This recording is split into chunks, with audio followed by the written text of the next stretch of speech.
वो सारी चीजें जो आपके शरीर में और मन में जो आवेग आएंगे, उस समय जो शरीर और मन के जो परिवर्तन होंगे, चेष्टाएं होंगी, वो सब क्या कहलाते हैं? वो अनुभाव कहलाते हैं। आपको इतना ही समझना पर्याप्त है। और अंतिम चीज है इस प्रसंग की आपका संचारी भाव। इसको संचारी या व्यभिचारी, जो हमारे सूत्र में था, रस सूत्र में, वही तीसरा है व्यभिचारी भाव। संचारी या व्यभिचारी भाव का मतलब क्या है? संचरण करना, चलते रहना। संचारी से मतलब है संचरण करते रहना, चलते रहना। यानी ये जो भाव है, एक था स्थायी भाव, हमेशा रहता है, एक था विभाव जो उस कारण के अधीन है जिसको देख करके रस जागेगा, स्थायी भाव जागेगा। एक थे अनुभाव जो मेरे और आपके शरीर में होंगे उसको देखने के बाद में। लेकिन ये कैसे हैं?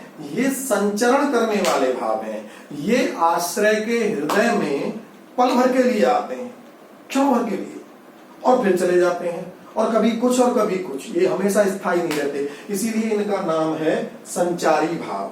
ठीक है, इसकी परिभाषा भी कर लेते हैं।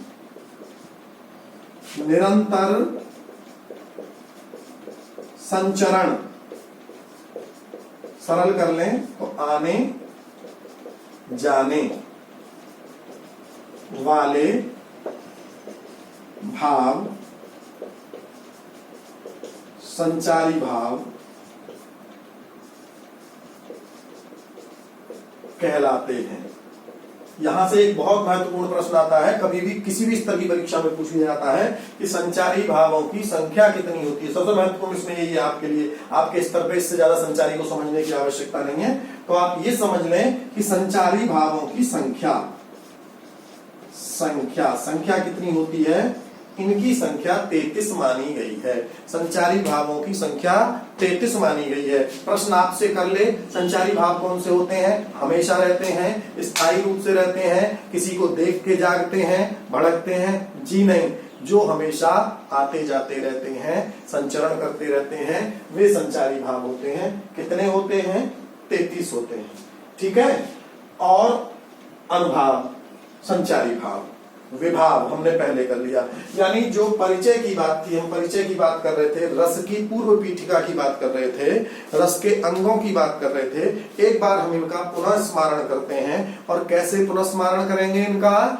वो करेंगे हम प्रश्नों के माध्यम से। अब देखिए, आपने पढ़ तो लिया, अब इसमें से आप देखिए प्रश्न कितने बन सकते हैं। पहला प्रश्न बनता है आपको, जो मैंने शुरू किया है, काव्य मूल रूप में काव्य कितने प्रकार का होता है? तो काव्य 2 प्रकार का होता है, दृश्य काव्य और श्रव्य काव्य। रस की परिभाषा क्या है? दृश्य काव्य को देखने, श्रव्य काव्य को सुनने से दर्शक, श्रोता एवं पाठक को जिस आनंद की अनुभूति होती है उसे रस के नाम से जानते हैं। ठीक है। रस के अवयव कितने हैं?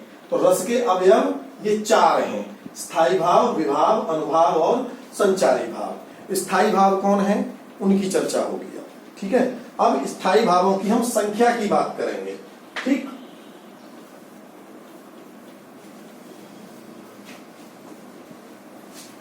एक चीज और, रस एवं उनके स्थायी भाव।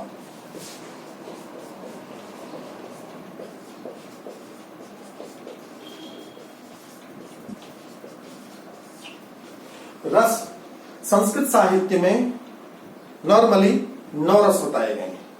2 रस हिंदी ने और विकसित किए, भक्ति और वात्सल्य। इस आधार पर रसों की संख्या हो जाती है 11। ठीक है।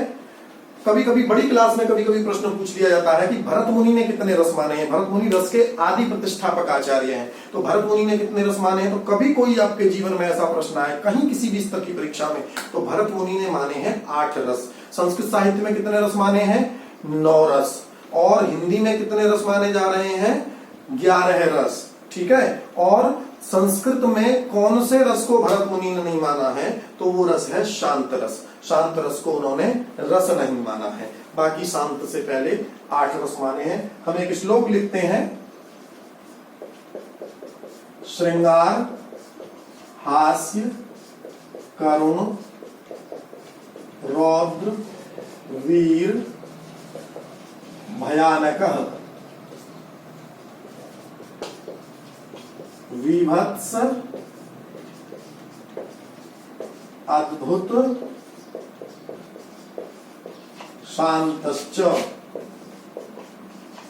काव्ये नव रसाः स्मृताः।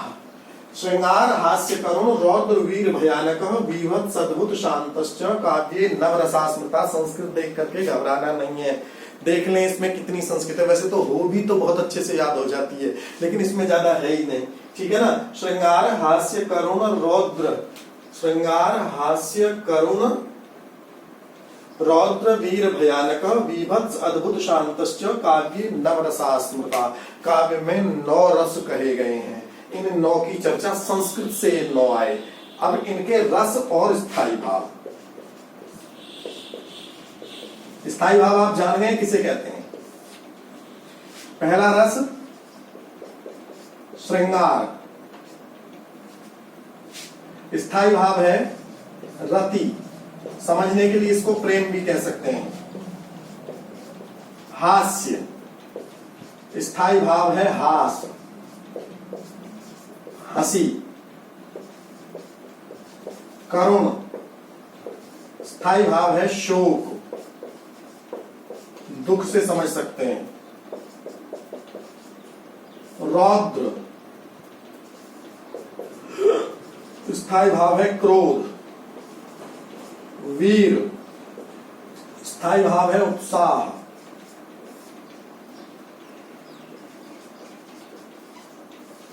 भयानक, स्थायी भाव है भय।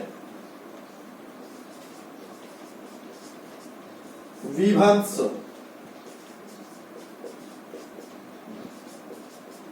जुगुप्सा।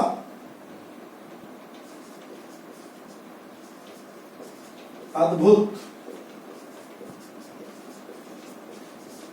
आश्चर्य।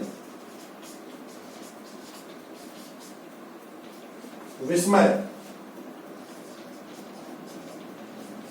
शांत।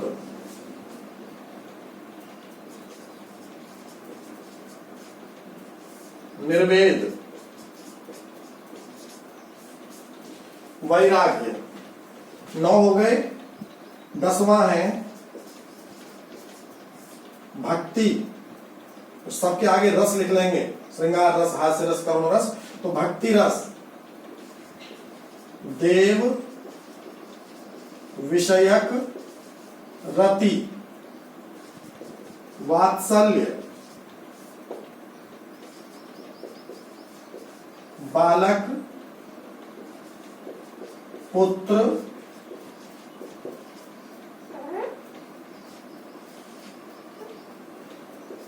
संतान, विषयक रति। संस्कृत साहित्य में जो आपके ये 2 रस हैं जिनकी हमने चर्चा की है, जो हिंदी में एक्स्ट्रा आए हैं, भक्ति और वात्सल्य। इन भक्ति और वात्सल्य, इन दोनों ही रसों को संस्कृत साहित्य में श्रृंगार रस के अंतर्गत ले लिया गया है। वहां श्रृंगार रस में ही जो रति है स्थायी, आप देखिए यहां भी आप देख रहे हैं रति, रति, और यहां भी आप देख रहे हैं रति। तो रति का मतलब तो एक हुआ प्रेम, और प्रेम जो हो सकता है इसको संस्कृत साहित्य में 3 हिस्सों में बांट दिया गया था। एक दाम्पत्य विषयक रति, जो ये वाला श्रृंगार वाला हो गया, पति पत्नी प्रेमी प्रेमिका विषयक जो प्रेम है, शारीरिक प्रेम की जिसको आप चर्चा करते हैं, तो वो प्रेम हो गया श्रृंगार रस में आ गया।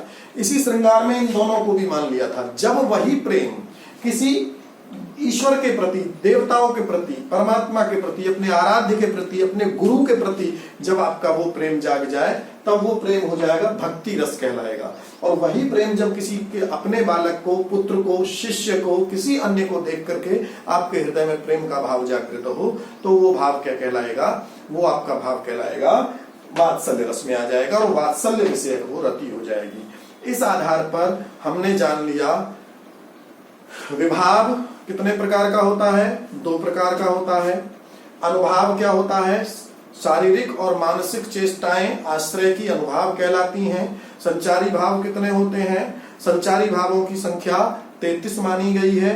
क्या होते हैं? लगातार संचरण करते रहते हैं। और स्थायी भाव कितने होते हैं? तो अगर रस 9 मानेंगे तो मूल रूप से स्थायी भाव भी 9 है। रसों को जब हम 11 मान लेंगे तो स्थायी भाव भी 11 हो जाएंगे। ये थी हमारे इसकी पूर्व पीठिका, ये आपका परिचय था। अब आपके जो कोर्स में 2 रस हैं जो 10th में आते हैं, वो है हास्य और वीर रस। अगले वीडियो में हम हास्य और वीर रस के उदाहरण और परिभाषा की चर्चा करेंगे। धन्यवाद।